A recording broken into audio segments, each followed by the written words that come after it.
This company was not just built with steel and concrete. It was built with my hands, with my sweat. Every rivet, every delivery truck, every office desk. 50 years. When they locked the office door, they thought they were locking me out. They were laughing. They were really just locking me in. Locking me in with my memories. Locking me in with my anger. Locking me in with the contingency plan I made 20 years ago. My name is Arthur. I am 75 years old. I was the founder, the CEO, and for 50 years, the undisputed anchor of Acme Manufacturing. We made specialized parts for the aerospace industry. Quiet, stable, incredibly profitable work. Work I loved. The problem with a family business is that the love gets complicated. I watched David, my son, grow into the role of COO. He was competent, yes, but he lacked vision, and he certainly lacked humility. He saw me not as a mentor, but as an old piece of furniture taking up space in the executive suite. Sarah, my daughter, handled the finances. She was sharper than David, colder, focused only on the quarterly results. She treated me like a lean item that needed to be pruned from the budget. It started subtly, perhaps 5 years ago. They stopped asking for advice. They started telling me things. Dad, we really need you to focus on your golf game, Sarah would say, smiling that brittle corporate smile. David would bring up succession planning every Sunday at the dinner table. It was never about a smooth handover. It was about defining the timeline for my exit. I resisted, of course. This was my life. I had no other life waiting for me in some Florida retirement community. The last Thanksgiving felt like a preview of the end. I tried to share a story about the early days, about the fire we had in 1982, and how we pulled through it by working 3 straight days without sleep. David checked his phone. Sarah sighed dramatically and asked, "Are we really going through the bankruptcy stories again, Dad? It's bad for morale." Dignity. That's what they were stealing, piece by piece, long before they took the keycard. The final act of betrayal was swift and clinical. It happened on a Tuesday. I arrived at 7 a.m., as I had done every day since 1974. The smell of the machine oil and the coffee was the only greeting I needed. My oak office door was slightly ajar. David and Sarah were waiting for me inside. They were seated across my mahogany desk. They looked like 2 judges waiting for the sentence to be read. I sensed the trap immediately. "Good morning," I said, trying to keep my voice light. I didn't sit down. Standing gave me height, and maybe, just maybe, a sliver of authority left. "Arthur," David started. He used my first name. That was the first hammer blow. "We need to be transparent with you." Transparent usually means you are about to be sliced open. Sarah slid a thick folder across the desk. It had the company logo stamped faintly on the cover. i.e., severance agreement. "The board met yesterday evening," Sarah explained, her voice flat, practiced. She looked at a spot just over my shoulder. "We finalized the immediate restructuring plan. Effective today, you are transitioning to the chairman emeritus role. Non-executive." Non-executive. That was corporate speak for "go home and stop bothering us." I felt the blood drain from my head. I put my hands on the desk to steady myself.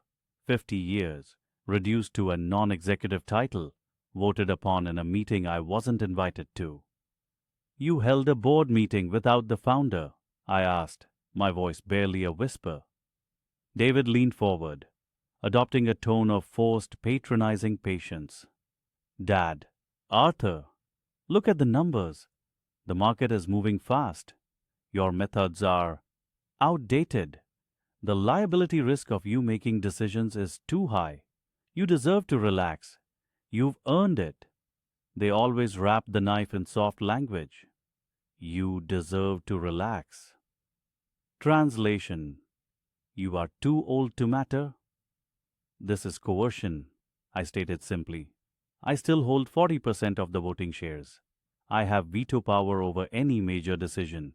including my own termination. This was the part of the meeting they had rehearsed. David smirked. We anticipated that. Sarah has secured new financing lines, contingent upon this restructuring.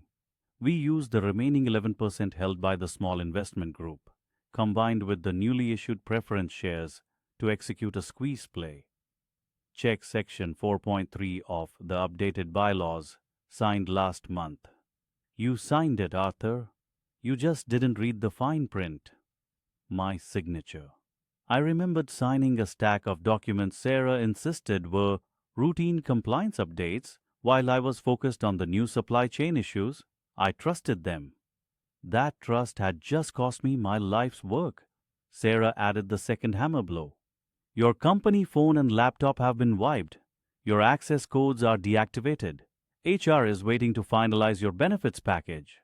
We already packed your personal items. I looked at the cardboard box sitting neatly by the door. 3 photographs, a coffee mug, my spare pair of reading glasses. 50 years reduced to the contents of a single box. I finally sat down, not out of defeat, but because I needed to think clearly. I needed to remember the numbers, the dates, the names. And what happens now? I asked, meeting David's eyes. He had the glazed look of a man who just inherited a kingdom he didn't earn. Now, you go home, enjoy the gardens. We set up a very generous monthly stipend, separate from your remaining dividends, but effective immediately. You cannot enter the premises unsupervised. It's a compliance issue, Arthur. A compliance issue. The ultimate corporate insult. A security guard I recognized, Mike, a man I hired straight out of the Marines 20 years ago, appeared silently behind David. Mike wouldn't look at me. He looked at the floor, ashamed. Mike will escort you out, David finished, standing up as a sign that the audience was over. I stood slowly, picking up the box. It felt strangely light, empty.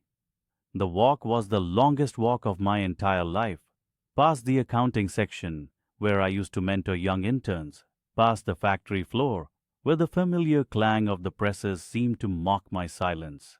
I didn't speak to Mike. I saw the shame in his averted eyes. He was doing his job. He was following David's orders. We reached the main executive hallway. The door to my office, the door that read, A. Sterling Founder, was still open.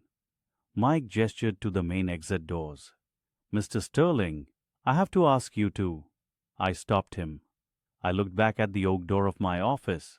It was a beautiful, heavy door I had installed 30 years ago.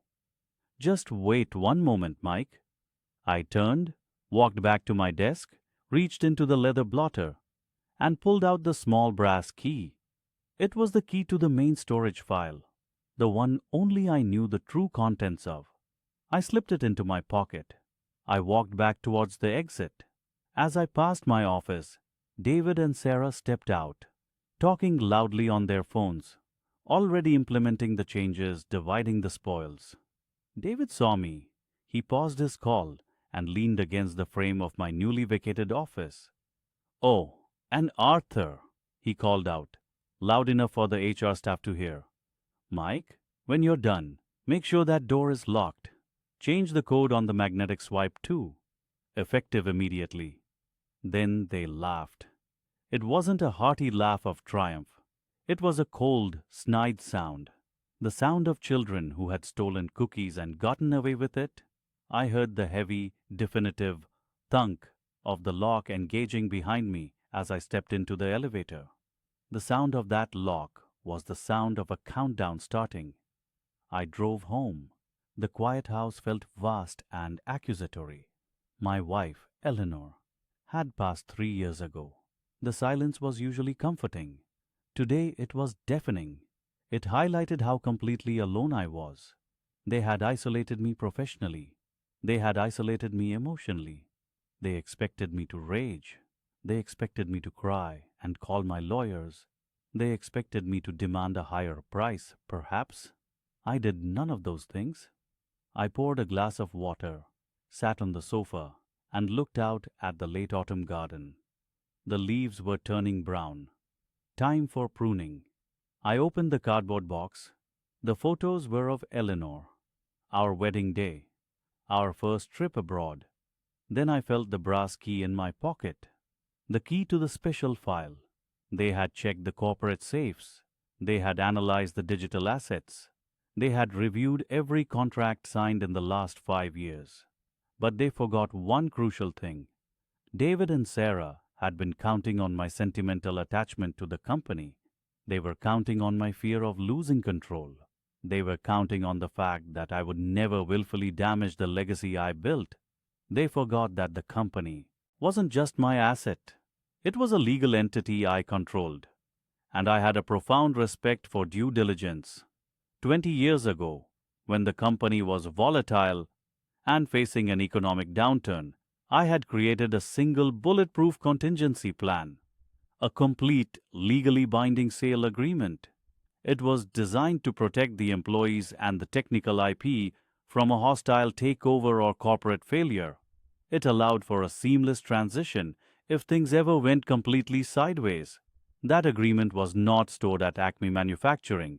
It was not in the corporate files. It was stored in a private safe deposit box downtown, accessible only by me and the CEO of our largest competitor, Sterling Holdings. We signed the deal back then as mutual corporate insurance. It was designed to trigger instantly under specific highly unusual criteria. One of those trigger criteria, drafted and refined over time, stated simply, the forced, uncompensated removal of A. Sterling from the CEO role, ratified by a board vote from which he was excluded. They thought they were performing a clean internal coup. They thought they were taking my company. They had just triggered the sale of their company. I walked to the upstairs study. I found the dusty leather satchel in the back of the closet. Inside, nestled beneath old tax records, was the slip of paper, the location of the safe deposit box. I picked up the key. It felt heavy now, not with the weight of documents, but the weight of impending justice. They had given me 48 hours to clear my head, to accept my humiliation. I looked at the calendar hanging innocently on the wall. Tuesday. They thought they had won their battle. They thought they controlled the narrative until the coming Monday board meeting. They were wrong. I needed to make 2 calls. The first was to the bank, to verify the accessibility of the box. The second, much more complicated call, was to Mr. Frederick Sterling, the CEO of Sterling Holdings, our chief rival, and now, soon to be, the new owner of Acme Manufacturing. It had been years since we spoke. I knew the look on his face when he heard my voice would be priceless. I picked up the landline phone. I placed it on the desk. The office door might have been locked, but the transaction window was wide open. This was no longer about profit. This was about dignity. They took my legacy. I would take their future. I dialed the bank's number, my hand steady. The moment of despair had passed. The moment of precise, calculated action had begun. The call connected, ringing softly, in the sudden, cold silence of my study. I had until Monday morning to finalize the transfer of ownership. They would arrive at the office, ready to plan their new reign. I needed to move fast. The silence in the car was heavier than any workload I had carried in 50 years. I drove home slowly, too slowly. Every traffic light felt like an interrogation. The key they left me was cold in my jacket pocket. The key to the office I would never use again. A souvenir of their cruelty. It wasn't just the company they took. It was the manner of the taking, the dismissive wave, the patronizing tone, the sheer, naked confidence that I was nothing more than an obstacle finally cleared. I remember thinking about Michael's hand on my arm, a son leading his father to slaughter, but politely, gently, like a well-trained nurse. It's time, Dad, for your own good. I reached my house, a place that suddenly felt enormous and empty, a mausoleum. I walked straight to my study, the mahogany desk where I signed the mortgage papers. where I approved the first major expansion, where I sketched the logo they now wore on their tailored jackets. I didn't turn on the main lights, just the small bronze banker's lamp. The familiar amber glow did nothing to soothe the cold knot in my stomach. I sat down and stared at the wall of framed family photographs. Sarah's college graduation, Michael's wedding, the annual Christmas card from 3 years ago, before the distance set in, before the greed swallowed them whole. They had used those years, those memories, as scaffolding for their plan. They waited until the market was perfect, until my health reports gave them the necessary leverage, until the board was securely stacked with their friends. The betrayal wasn't sudden, it was calculated, a slow, precise, corporate poisoning. I picked up the latest photo. Sarah holding her daughter, my granddaughter Lily. Lily asked why Grandpa was always so busy. I was busy building something for them, for Lily, and they tossed me out like spoiled milk. For an hour, I allowed myself the full measure of the grief. The shock was fading, replaced by a searing, metallic rage, a quiet understanding of exactly what they deserved. They expected me to rage, to call lawyers, to sue, to petition. They expected a messy, drawn-out legal fight that would eventually drain my remaining energy and their petty patience. They expected me to retreat to a Florida golf course and write angry letters to the editor until I died. They expected me to respect the legacy. They expected me to respect Haim. I stood up. My legs felt stiff, but my mind was sharpening. The legacy. They loved talking about the legacy, the name on the building, the foundation I established, the jobs I created. They claimed the legacy was theirs now. But they forgot one thing about a founder. A founder must always have a firewall, a fail-safe, a nuclear option hidden deep beneath the surface. I crossed the study floor to the back wall.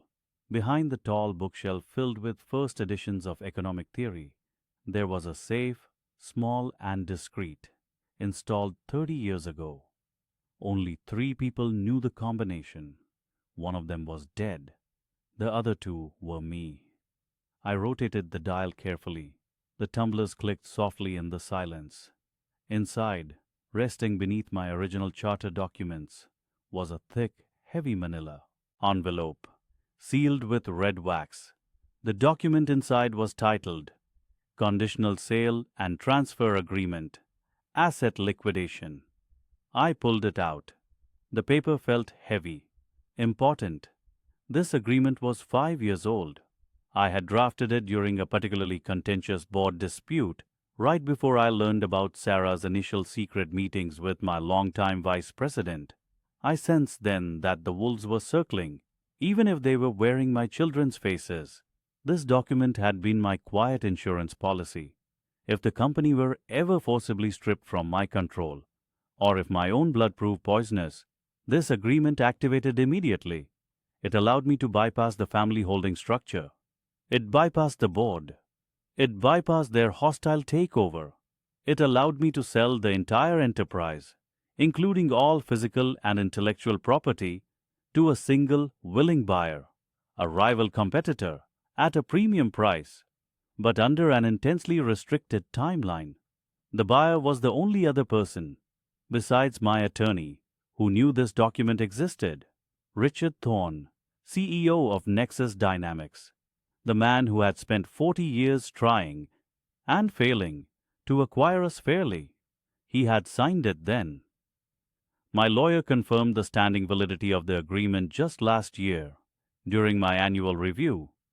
Just in case, I unfolded the contract. My hands didn't shake. The text was clear. Upon notification by Arthur Vance of unilateral cessation of management duties, the purchase agreement becomes irrevocable within 72 hours. 72 hours from the moment I called Richard. 72 hours from Friday afternoon. It had to be done before the market opened on Monday, before Sarah and Michael could finalize their administrative takeover, Before they could truly sit in my chair and feel the victory, my heart ached, not for the money, but for the destruction I was about to unleash. This was my life's work. I was about to set it on fire. But they had already taken the structure and carved out the heart. All that remained was the shell, and that shell deserved to be repurposed. I looked at the photos again. They didn't want the legacy. They wanted the keys to the kingdom. I lifted the phone. I didn't call Richard yet. I called Mr. Davies, my corporate counsel, the only man I still trusted implicitly. He specialized in discretion, silence, and ironclad legal maneuverability. It was 10:45 p.m. He answered on the first ring, his voice sharp with professional alertness. He knew when I called late, something terrible had happened. "Arthur, what is it?" "They locked me out, Robert," I said, my voice flat, devoid of emotion. "Sarah and Michael. They executed the board vote this afternoon, effective immediately." A pause on the line. I heard the distant rustle of paper. Robert understood corporate warfare better than anyone. "I see. Have they cancelled your access cards, your accounts?" "Not yet, but they will soon. I have the contingency contract, Robert, the Thorn agreement." I heard Robert exhale slowly, a long, weary sound of a man who knew exactly what monstrous thing I was suggesting. "Arthur, that document. It will dismantle the company entirely. It sells everything, lock, stock, and barrel, without the board's approval. It will obliterate the Vance name." "They obliterated my name first, Robert. They threw away 40 years of trust. They didn't leave me an out. They left me this." "The time frame is aggressive, Arthur. 72 hours. We would have to call Thorn tonight. We would have to start the initial wire transfers by dawn." "Is the document still legally sound?" "Impeccable. You signed it under full control of the entity. You included every necessary clause. It is ironclad, Arthur. But once we start this process, there is no stopping. Sarah and Michael will lose everything. The company, their shares, their positions, their professional reputations will be irrevocably damaged. It will be financial ruin for them." I closed my eyes, picturing Sarah's smirk when the guard escorted me out, Michael's smug little nod. They decided that the business was more important than their father, Robert.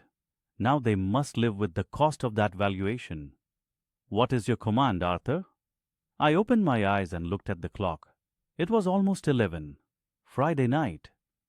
"I need you to prepare the final legal notification, Robert, the one that triggers the sale. I need Thorn's number ready. I want the papers confirming the transfer of ownership prepared and ready for my signature tomorrow morning. Are you ready to make that call, Arthur, to start the clock?" I gripped the phone tighter, my knuckles white against the mahogany.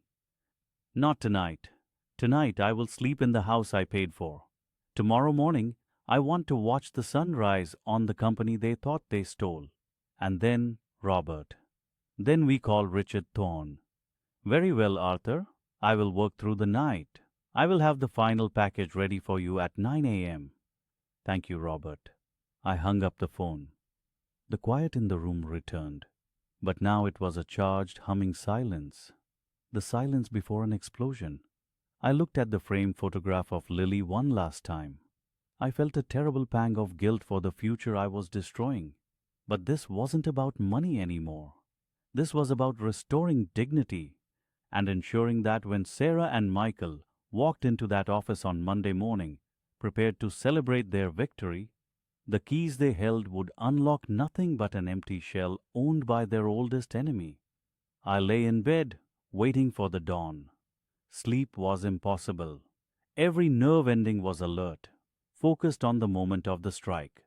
I was Arthur Vance, the founder, and founders always have a contingency plan. The children had laughed when they locked the office door. They didn't realize I had already planted the detonation charge. Tomorrow morning, the clock starts, and by Monday, the Vance company will be gone. The documents were heavy on the desk. They smelled faintly of aging paper and stale coffee, relics from a life I thought was secure. I called Mr. Peterson immediately. He didn't answer the first time. I didn't leave a voicemail. I called again exactly 3 minutes later. He picked up on the third ring. His voice was guarded, smooth. He was the CEO of Delta Systems, our fiercest competitor for 30 years. Marcus, he said. No pleasantries. Just my name, confirming he recognized the number. Charles, I returned. We need to execute the 1995 non-compete merger clause. Immediately. There was a silence on his end that stretched for 5 seconds. A lifetime of history hung in that pause. Charles knew exactly what I meant. We had signed that contingency agreement decades ago, during a handshake agreement, over a potential acquisition that never fully materialized. It was our company's nuclear option, a promise that if ownership ever became hostile or unsustainable, Charles had the pre-vetted, non-refusable option to acquire 100% of my controlling interest shares at a fixed, slightly inflated 2010 valuation. It was designed to protect the business from external threats. I never, in my darkest nightmares, imagined the threat would be internal. "You're serious, Marcus?" Charles asked. His tone changed. It was no longer cautious. It was suddenly very eager. "The board voted my shares inactive and locked me out 2 days ago," I stated flatly. "The situation is hostile and entirely unsustainable. They left me no choice." "The clause requires proof of material managerial interference or incapacitation." They defined incapacitation as my being 78 years old. They defined interference as my presence in the office, I told him. The lawyers wrote that agreement to bypass any board intervention under such specific circumstances. You know the paperwork, Charles? It is ironclad. Charles didn't argue. He knew the terms better than anyone, except maybe my own counsel, who retired a decade ago. "We can mobilize the legal team by 8 a.m. tomorrow Eastern Time," Charles said. "The funds are already escrowed, pending activation. We were always ready for this day." "No," I corrected him. "We need to move faster than that. They have control of the liquid assets until Monday morning. We need the final transfer confirmation before they can change any bylaws or file restraining orders." The game wasn't about just selling the company. It was about selling it so fast, so cleanly, that the transfer of ownership was recorded and irreversible before Sarah or Thomas woke up on Monday to start their new week of managerial arrogance. Friday night. Less than 48 hours. "I'll contact the escrow agents now," Charles confirmed. "I will need you to sign the digital transfer forms tonight. We need to file the ownership change paperwork with the state corporate registry before midnight Sunday. That buys us time against their inevitable challenge." I closed my eyes, took a deep breath, and nodded, though he couldn't see me. This was it, the point of no return. I was about to dissolve 30 years of sweat and sacrifice, merely to protect my dignity and punish two children who believed their father was disposable. "Send the paperwork, Charles," I said. "I'm ready." The rest of Friday night was a blur of legal jargon and digital signatures. The documents arrived encrypted, requiring multiple layers of authentication. It was like signing the death certificate of my own creation. Every line of text, every initial I scrawled with the digital pen, felt like a physical weight on my chest. I sat in my home office, the room Sarah and Thomas used to call my museum of failure. They saw it as dusty and irrelevant. They couldn't have known it contained the documents that dictated the future of their entire fortune. They thought they had taken control of the business by taking the keys to the main office. They were fools. They took the building. I had retained the power supply. I worked until 4 a.m. Charles's legal team was hyper-efficient, driven by the smell of immediate acquisition. They confirmed the transfer of the 100% controlling interest shares, effectively transferring ownership of the entire corporation, pending fund disbursement. Saturday morning, I woke up with the worst headache of my life. The house was too quiet. I made coffee, not feeling triumphant, but hollowed out. I hadn't eaten much since Thursday. The phone rang at 11 a.m. It was Charles. "It's done, Marcus," he said. There was a note of genuine awe in his voice. The funds were disbursed. The corporate registry filing is complete. As of 10:47 a.m., your shares and thus the company legally belong to Delta Systems. He was now the owner. The rival had successfully executed the hostile takeover without the target company even knowing they were the target. "The transfer is irrevocable?" I asked, needing absolute confirmation. "Totally. They will receive notice from the state registry on Monday morning. Your lawyers made sure that the transfer only requires internal compliance reviews, not board approval, under the 1995 clause.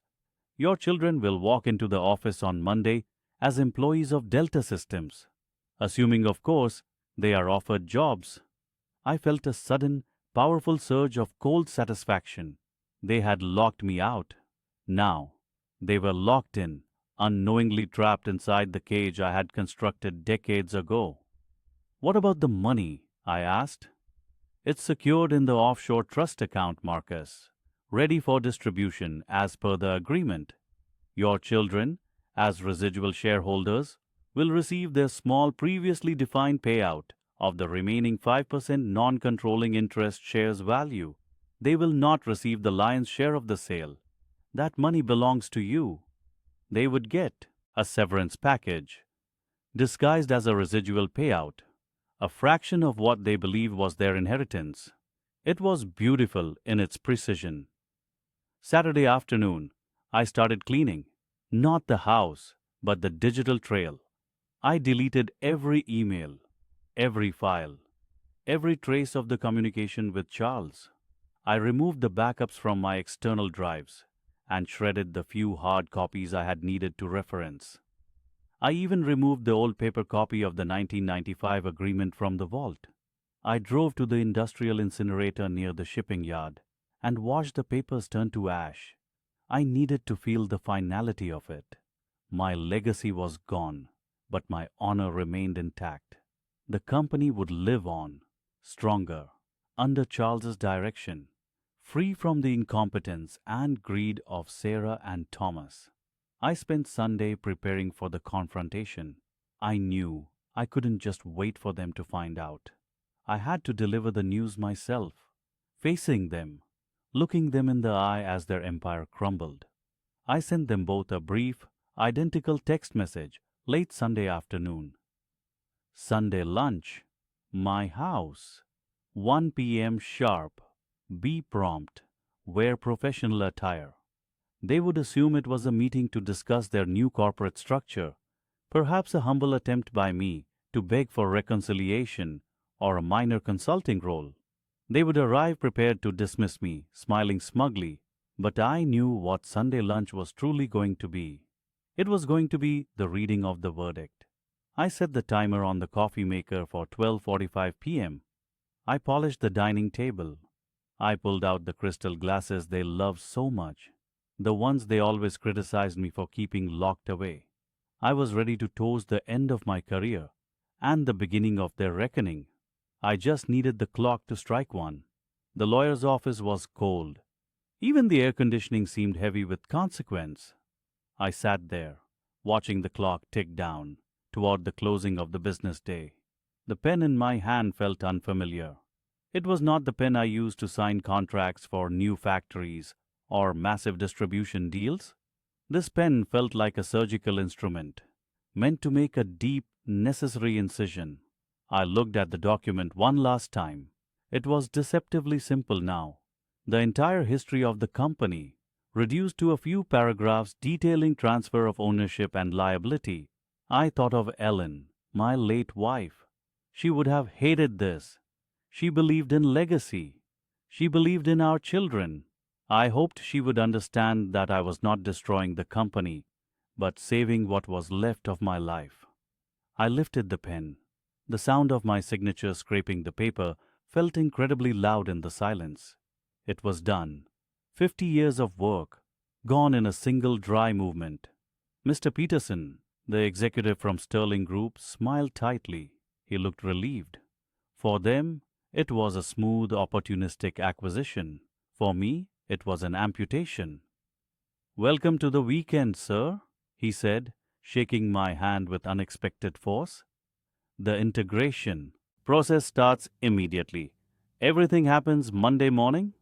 I nodded, unable to speak. I walked out into the busy Friday afternoon traffic.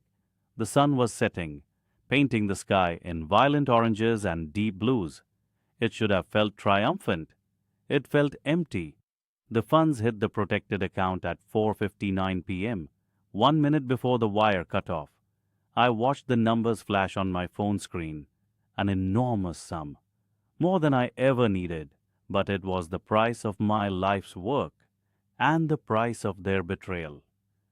I spent the entirety of Saturday in my quiet little den. I didn't turn on the news. I didn't check the stock market. I only watched the silence outside the window. The company no longer existed as my company.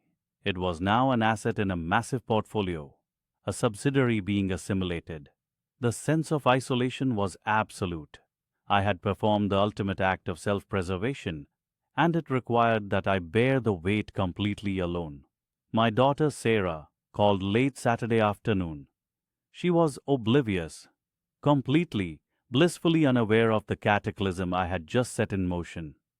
"Dad, I'm calling to finalize the plans for the trip," she said, her voice bright and managerial.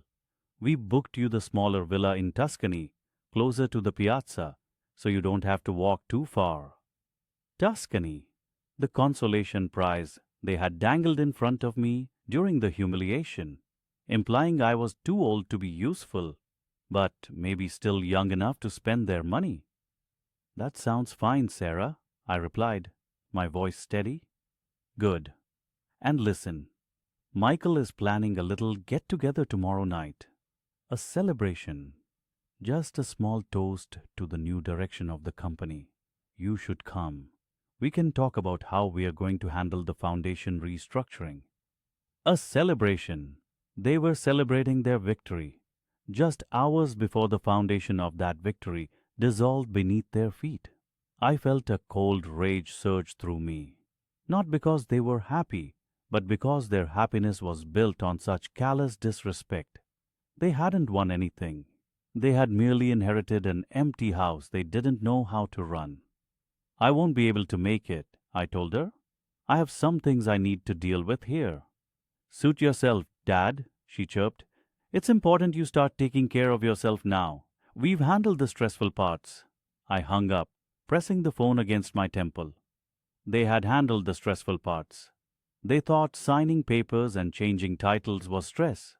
They had no idea what real stress felt like. Sunday was the longest day of my life. I didn't sleep much that night.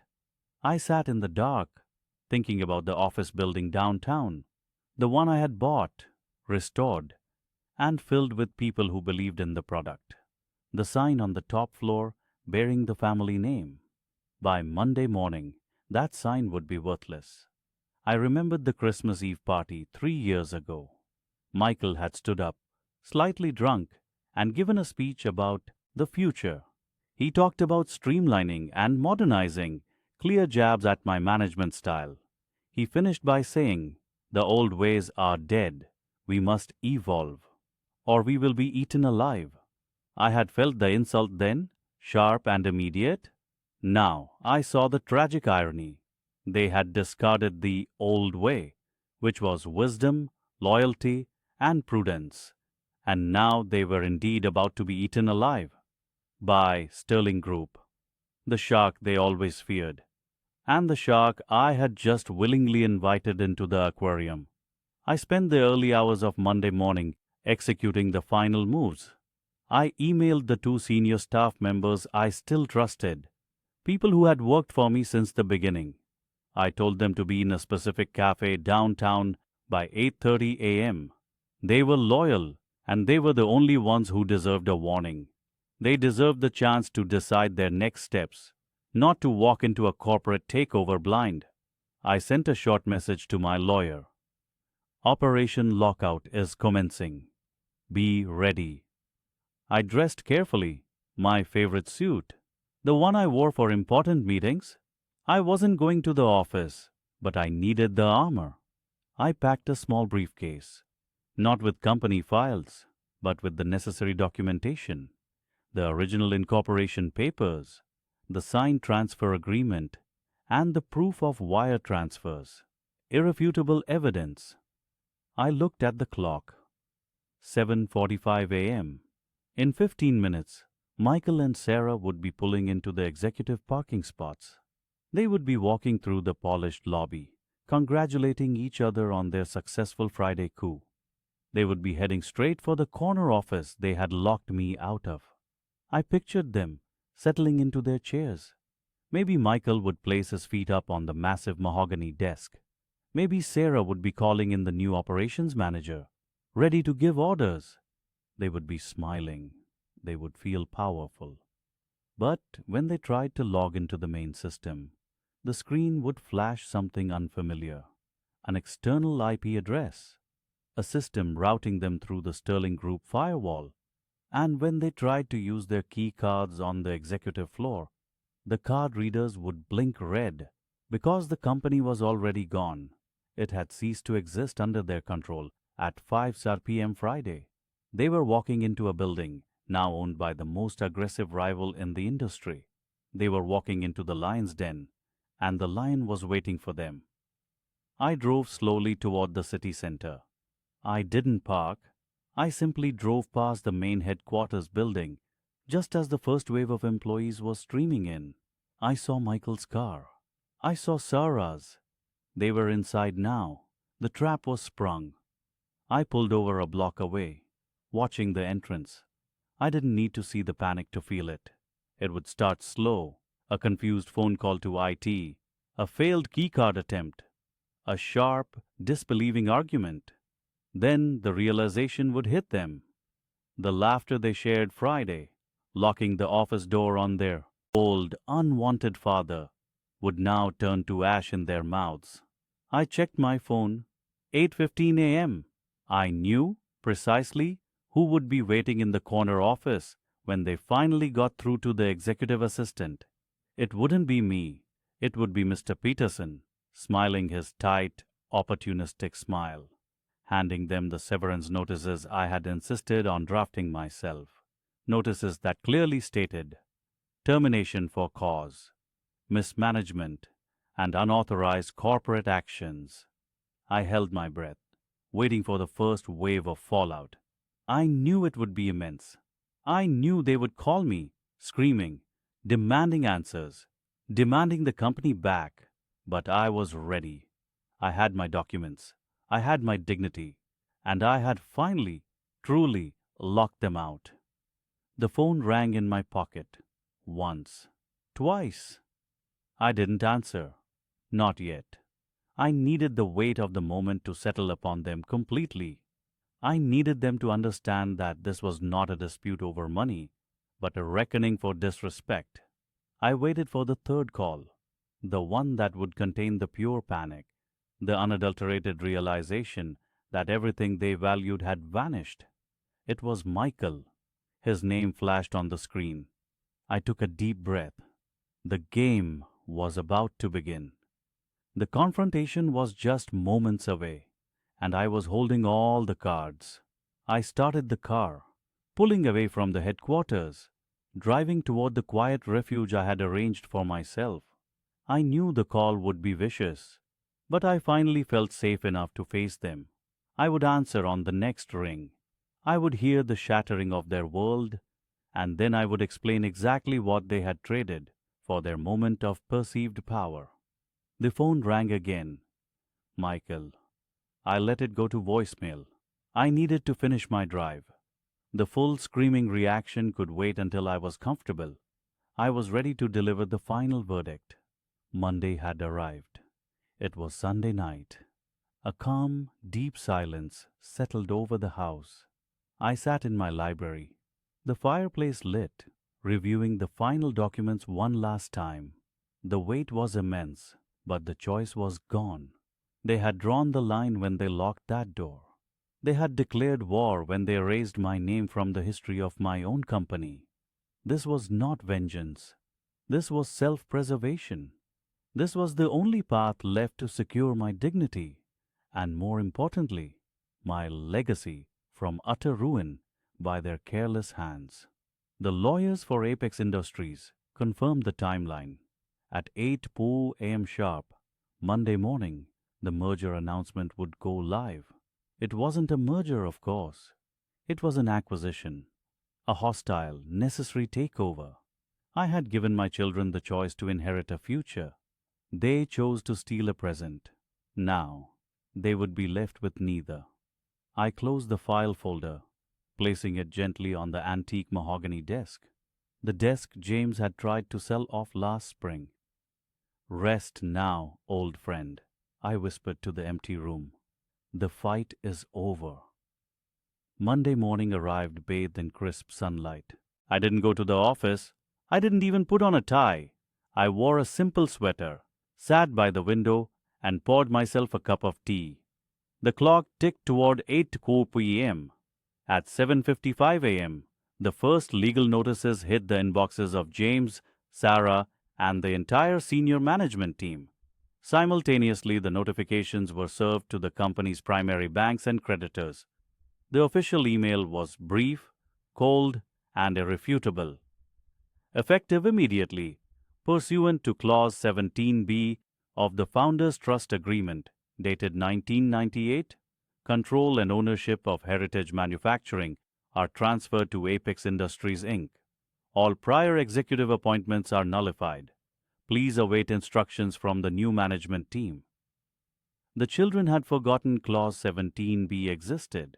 They had never bothered to read the ancient, dusty trust agreement. They only cared about the quarterly returns and their holiday bonuses. Clause 17B stated that if the active founder, me, deemed the operational executive team incompetent, negligent, or actively detrimental to the company's long-term health, I reserved the right to execute a pre-negotiated sale agreement with a designated competitor.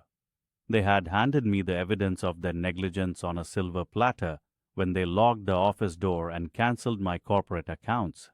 The phone began to ring precisely at 8:05 a.m. It wasn't a gentle ring.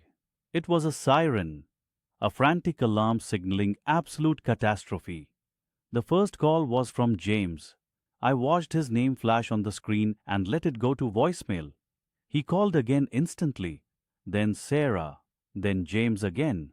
I waited until 8:30 a.m. before answering the fourth call from James. His voice was raw, thin, stretched taut with panic. "Dad, Dad, what is this?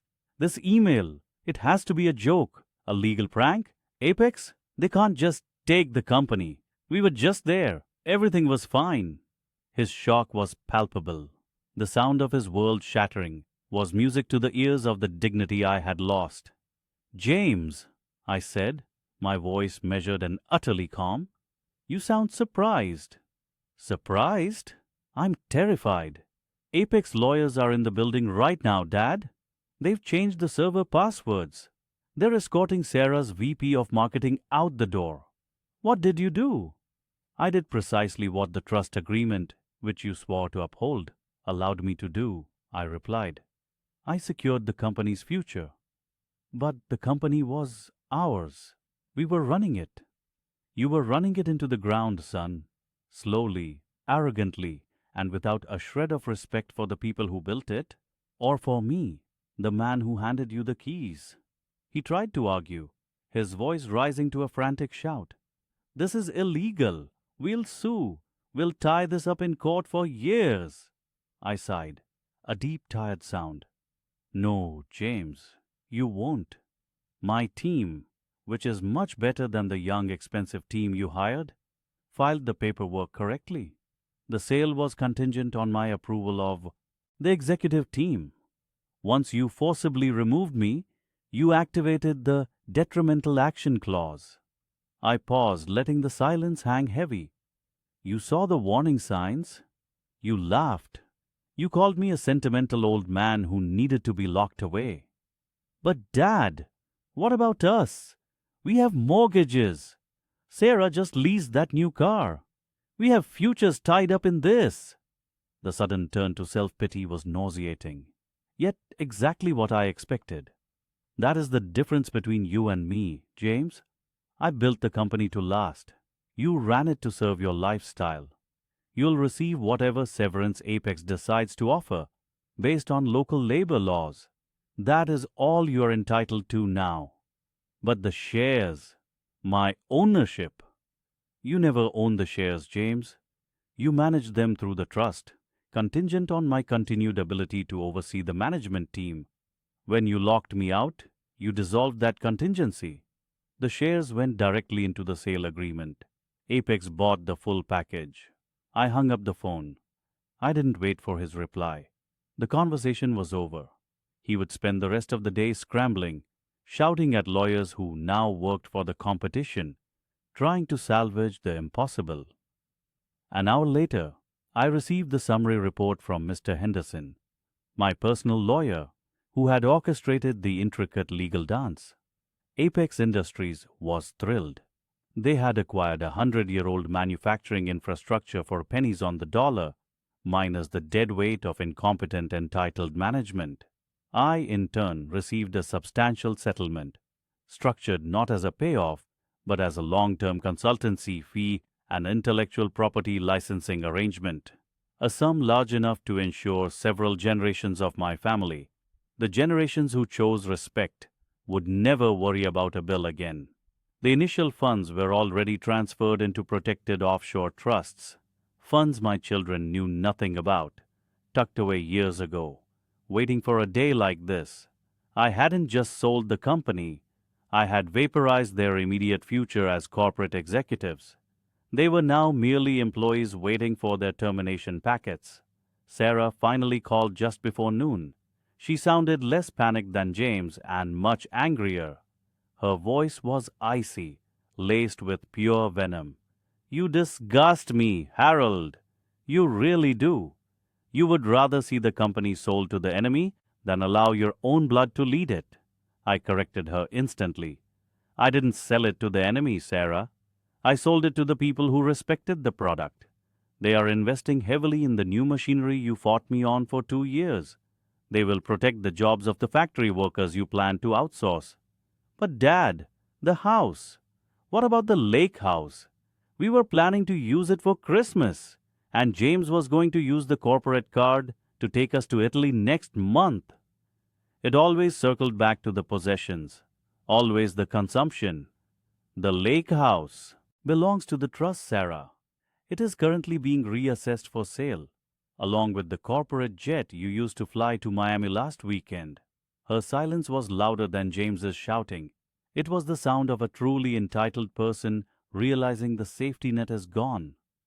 "You have destroyed the family," she finally hissed. "No, my dear," I countered gently. "You and James destroyed the family when you decided I was disposable. I merely cleaned up the professional mess you created. We're never speaking to you again. That is a decision I believe you made long before Monday, Sarah. Now, if you'll excuse me, I have a new life to plan." I hung up.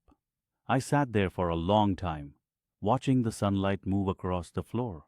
There was no joy, not the triumphant feeling I might have expected. There was simply deep, profound stillness, the kind that comes after a surgeon removes a malignant tumor. The pain is intense, but the infection is gone. I had traded wealth for peace. I had traded the illusion of family leadership for true freedom. That evening, I drove out of town, away from the city and the news reports that were already starting to circulate about the shock takeover of Heritage Manufacturing. The silence in the car was beautiful. My first act of retirement was simple. I checked into a quiet hotel upstate, far from any familiar faces. I ordered room service, ate alone, and watched a terrible romantic comedy on television. It was glorious. I was free. I had my health, my money, and my dignity. The company that had consumed 60 years of my life was now in the hands of professionals who would honor its mission. My children were adrift, facing the severe consequences of their own short-sighted actions. They had mistaken my love for weakness, my patience for senility. I knew the calls and letters from their lawyers would start arriving tomorrow. They would try to freeze assets, claim undue influence, or argue incompetence. They wouldn't win. The legal architecture was flawless. They could rage. They could weep. They could throw themselves against the stone walls of the law. I was already past the walls, enjoying the view on the other side. But even as the sense of relief washed over me, a tiny cold knot remained in my stomach. The house, the family home where they were raised, where my wife and I had built our lives. James and Sarah still expected to inherit it eventually. They thought that even if the company was gone, the house remained their birthright. They would be wrong about that too.